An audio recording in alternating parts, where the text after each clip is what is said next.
मैं चाहूँगा कि एक बार हमारे दर्शकों को अपना थोड़ा परिचय दे दें आप। हरिंदर ताऊ, गाजीपुर बॉर्डर, किसान आंदोलन।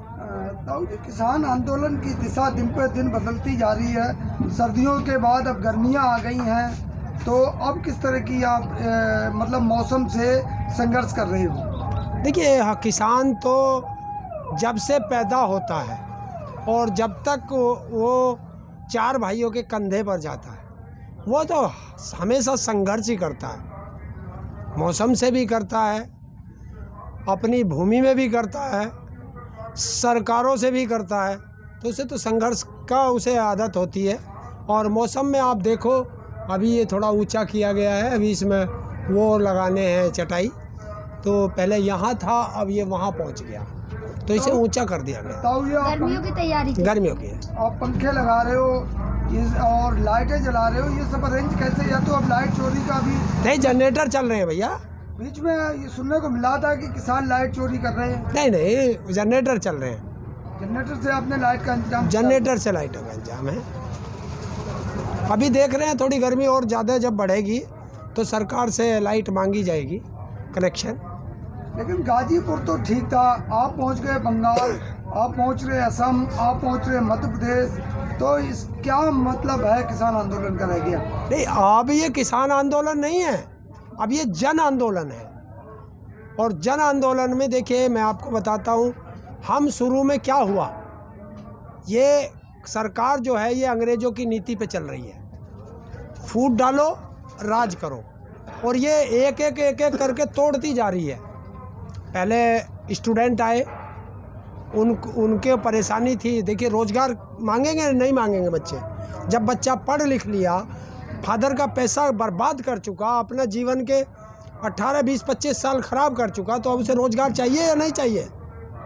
तो जब वो रोज़गार मांगता है तो सरकार उसे देशद्रोही कहती है, टुकड़े टुकड़े गैंग कहती है, लाठी मारती है, उसकी आवाज़ को दबाती है।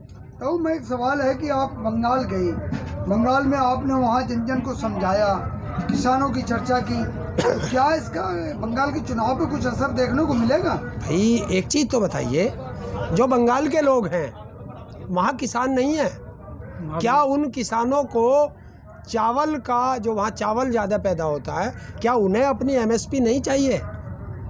वो कोई अमेरिका में तो है नहीं, वो भी तो हमारे हिंदुस्तान के किसान हैं। तो वो चाहे जम्मू कश्मीर का किसान हो, चाहे कन्याकुमारी का किसान हो, चाहे वो बंगाल का हो, आसाम हो, त्रिपुरा हो, बिहार हो, उत्तर प्रदेश हो, राजस्थान हो, मध्य प्रदेश हो, गुजरात हो, क्योंकि गुजरात भी कैद में है, तो इनको भी तो सबको चाहिए MSP।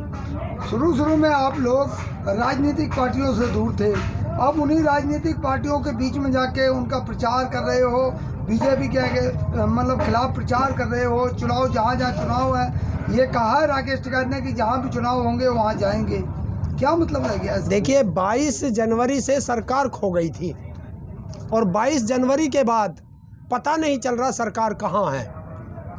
तो अब पता चला मीडिया के माध्यम से कि सरकार तो सारी बंगाल में पड़ी है, तो भाई सरकार को ढूंढने के लिए किसान कहाँ जाए? तो अब किसानों ने एक तय किया है कि जहाँ जहाँ सरकार जाएगी, किसानों का ट्रैक्टर उनके पीछे पीछे वहीं पहुँचेगा। आपको लगता है आप जो कर रहे हैं इससे कुछ फर्क पड़ेगा बीजेपी में?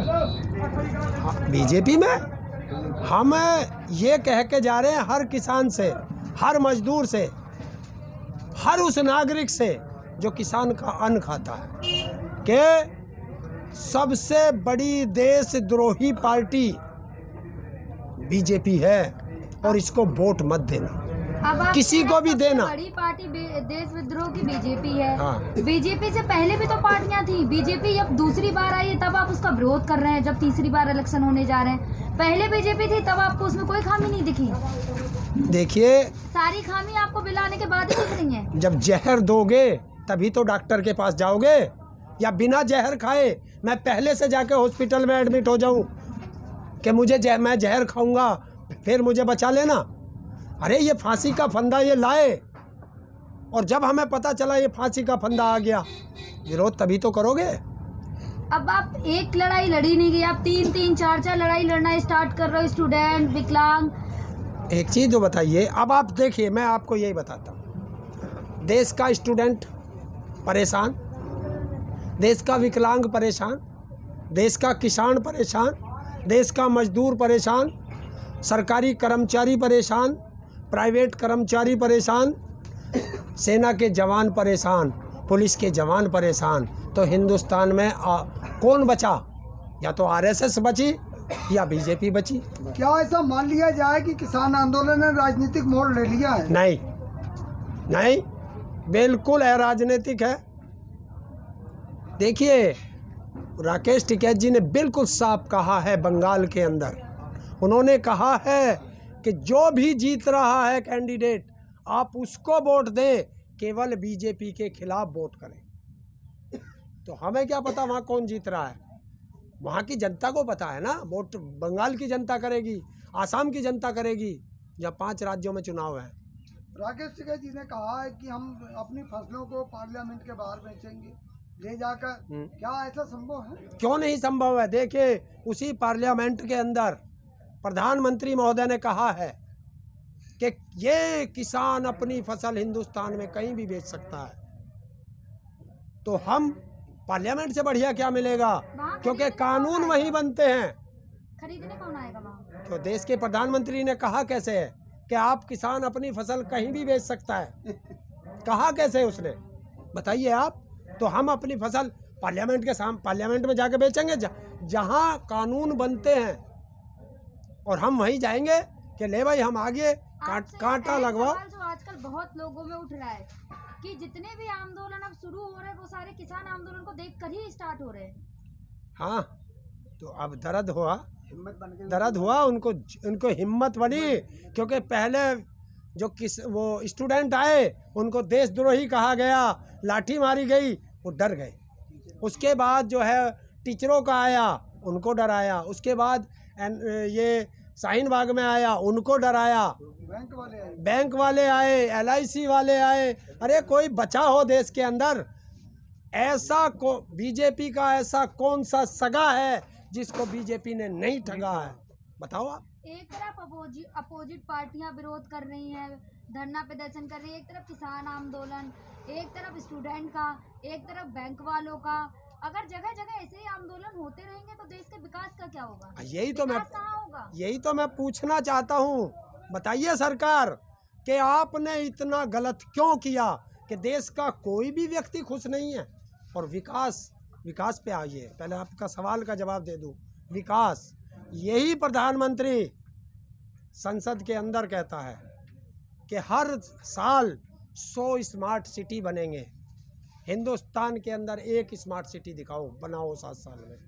यही प्रधानमंत्री संसद के अंदर कहते हैं कि हर सांसद हर साल एक गांव गोद लेगा और उसको अच्छा बनाएगा। तो पहले देश का प्रधानमंत्री बताए देश की जनता को कि 7 साल के अंदर इस प्रधानमंत्री महोदय ने अपने संसदीय क्षेत्र में एक भी गांव का कोई विकास किया हो?